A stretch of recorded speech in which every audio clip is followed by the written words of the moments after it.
1992 کو اگر مسجد شہید نہیں ہوتی تو سپریم کورٹ کے ججز کیا فیصلہ دیتے؟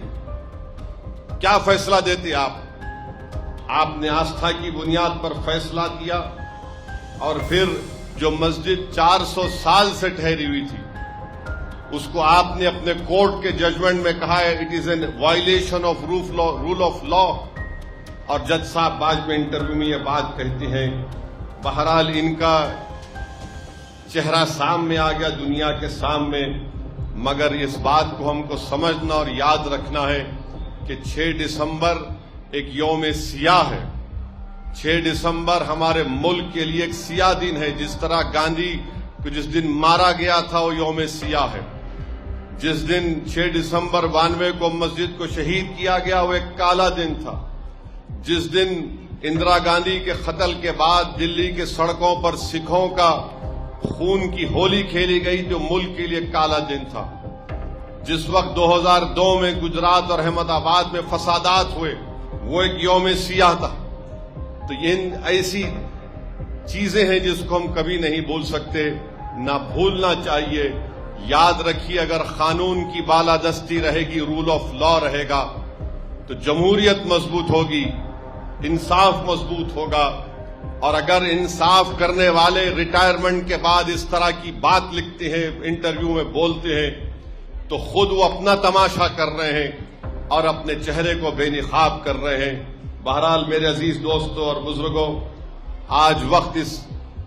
یہ ہے کہ ہم کو متحدہ طور پر اپنی عبادت گاہوں کی حفاظت کرنا ہے،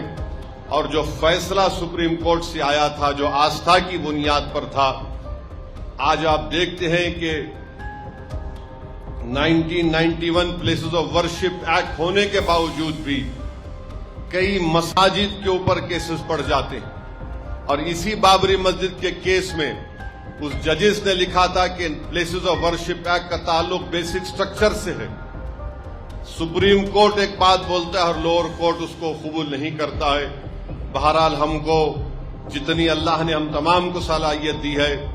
ہم آئین کو مضبوط رکھیں، قانون کی بالادستی کو برقرار رکھیں یا رول آف لا کو برقرار رکھیں، اور ایسی طاقتوں کو پہچانیں جو ملک کے آئین کو، انصاف کو کمزور کرنا چاہتے ہیں۔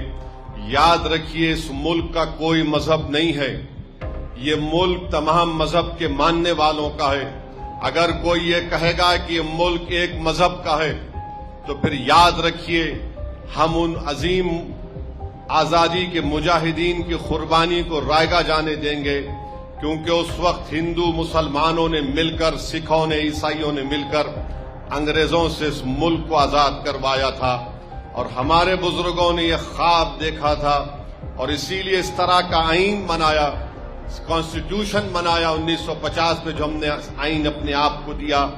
وہ یہ کہتا ہے کہ انڈیا جو اس کا پریامبل ہے،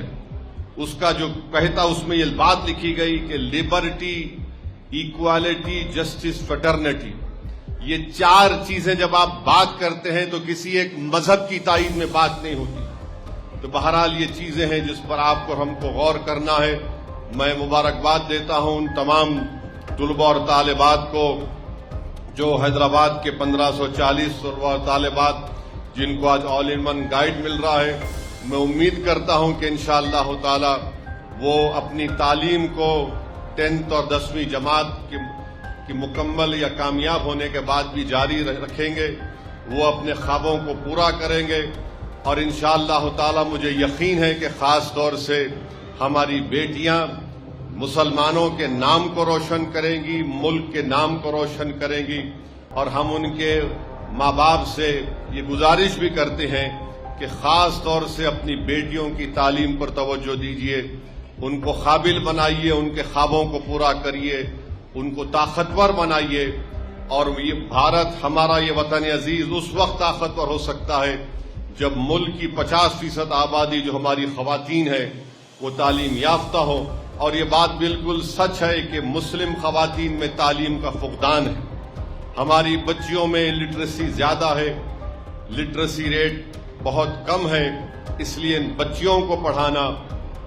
ان کو کامیاب کرنا، ان کو طاقتور اگر ہم بنانا چاہتے ہیں تو ہم اپنی بیٹیوں کو تعلیم کے زیور سے آراستہ کریں تاکہ وہ ناانصافی کو ختم کر سکیں، اور ہر گھر میں ہماری بیٹی اگر تعلیم یافتہ ہوگی تو وہ گھر علم کے نور سے منور ہوگا۔ بہت بہت شکریہ۔ وآخر الدعوانا الحمدللہ رب العالمین۔